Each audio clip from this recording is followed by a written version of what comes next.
शहद के नाम पे मीठे जहर की हो रही है बात। बड़ा खुलासा सीएससी की रिपोर्ट में कि देश की बड़ी बड़ी नामी कंपनियां आयुर्वेदिक शहद के नाम पे या शहद के नाम पर उसमें शुगर सिरप मिलाकर बेच रही, जो आपके स्वास्थ्य के साथ सीधी सीधी खिलवाड़ है।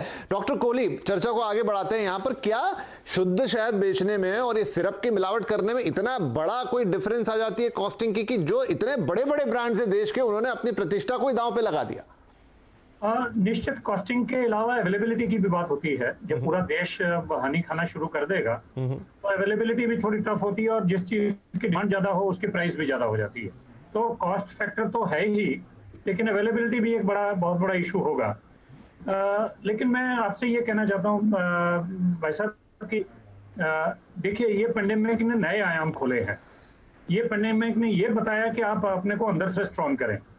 एक हनी है, ठीक है, मिलावटी मिल रहा है, उसको इग्नोर करिए। जब तक आप श्योर नहीं है कि अच्छा है, वो ब्रांड मत लीजिए। लेकिन बाकी आयुर्वेदिक अश्वगंधा, गिलोय है, एलोवेरा है, बहुत सारी ऐसी जड़ी बूटियां हैं जो इम्यूनिटी बूस्टर्स हैं, जो बचपन से लेके और बुढ़ापे तक सब साथ देती हैं।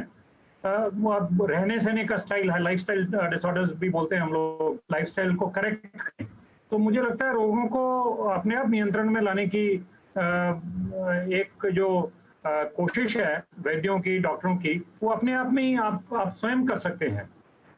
बिल्कुल सांची, तो जैसे डॉक्टर साहब कह रहे हैं कि हनी, लेकिन अब क्या होता है ना, जब एक चीज सामने आ गई तो आपको लगता है कि जो बाकी चीजों के भी नाम ले रहे हैं, मान लीजिए अश्वगंधा ही हो गई और गिलोय हो गई, ये सब चीजें भी, तो क्या वहां पर भी गारंटी है शुद्धता की? आपको लगता है, क्योंकि आप तो लोगों को सजेस्ट करती हैं चीजें, कितनी चीजें हैं जो बाजार में शुद्ध आती हैं, कितने ब्रांड्स हैं जो इस तरह की चीजों से बचते हैं?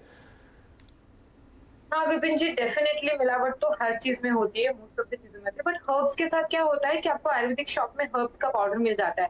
इससे अच्छा तो होता है कि आप खुद के घर में प्लांट्स लगा सकते हो। जैसे डॉक्टर साहब ने बहुत सारी चीजों का मेंशन किया जो हम अपने घर के बालकनी में भी उगा सकते हैं। जैसे एलोवेरा हो गया, तुलसी हो गया, जैसे नीम का झाड़, तो नीम तो ऐसा है, even that is also anti bacterial and antiviral like Honey only.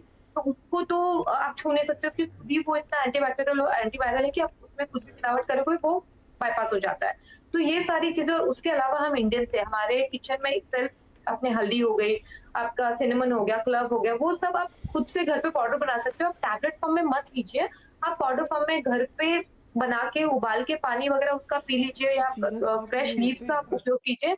आप शॉर्टकट्स के लिए मत जाइए, जैसे इम्यूनिटी बूस्टर के पाउडर बेचने लग जाते हैं, कोई बड़े ब्रांड्स स्टार्ट कर देते हैं, या सप्लीमेंट्स के नाम पे टैबलेट्स बेचने लग जाते हैं। So don't get into all that. Basic चीजें, ये सब सुपर फूड्स है, हर्ब्स है, जो इंडिया में बहुत इजीली बहुत सालों से अवेलेबल है। समय समाप्त होने जा रहा है, मैं माफी चाहूंगा बीच में टोक रहा हूं आपसे भी। सुनीता जी, बेहद संक्षिप्त में एक जवाब लेता हूं कि यहां से इसके बाद हम उम्मीद करें कि ये जितनी भी कंपनियां हैं नामी गिरामी, इनकी तरफ से कोई एक्शन आएगा? मतलब सरकार तो जो लेगी सो लेगी, लेकिन इतनी प्रतिष्ठित कंपनियां हैं, ये अपनी तरफ से कुछ आगे बढ़ के कुछ करेंगी? बिल्कुल, मुझे उम्मीद है कि वो करेंगी। वो भी समझती हैं कि हम लोगों का आक्रोश होगा, हम कंज्यूमर हैं, हम लोग चाहते हैं कि हम शहद लें हमारे स्वास्थ्य के लिए, और उस पर खिलवाड़ नहीं होगा। आपने ये प्रश्न पूछा था क्यों कर रहे हैं, आप ये सोच लीजिए कि हमें जो शहद मिला, जो सिरप मिला, वो 60 रुपये केजी का मिला था, उससे भी कम दाम में देने को तैयार थे। तो अब अगर आप मक्खी पालते हैं तो आपको 120-130 रुपये केजी से अगर कम कोई देगा तो आपका कोई इकोनॉमिक्स काम नहीं करता। तो ये जो पूरा धंधा है, ये पूरा बहुत ईज है, पैसा है, मगर मैं समझती हूँ बड़ी कंपनियां हैं, वो भी जानती हैं कि इस देश में लोग जानकार हैं, समझदार हैं, और जब उनको समझ में आएगा कि उनके स्वास्थ्य के साथ खिलवाड़ हो रहा है तो वो बदलेंगे। जी बिल्कुल, तो हम भी यही उम्मीद करेंगे कि सीएससी की रिपोर्ट तो सरकार के पास जा ही रही है, लेकिन जो खुलासा आया तो एक कंज्यूमर की अवेयरनेस तो यहां से हो ही जाती है। उन्हें पता चल गया है कि ऐसा नहीं कि सारे ही ब्रांड खराब निकले, 3 ब्रांड ऐसे भी आए हैं जो खरे भी उतरे हैं टेस्ट में फिलहाल के लिए। और जैसा सांची बता रही थी कि कुछ ऑर्गेनिक प्रोडक्ट्स भी हैं, महंगे मिलेंगे आपको, लेकिन शुद्धता चाहिए तो महंगा भी कई जगह लेना पड़ता है, और उन्होंने तरीका भी बताया आपको कि कैसे आप उसकी टेस्टिंग कर सकते हैं।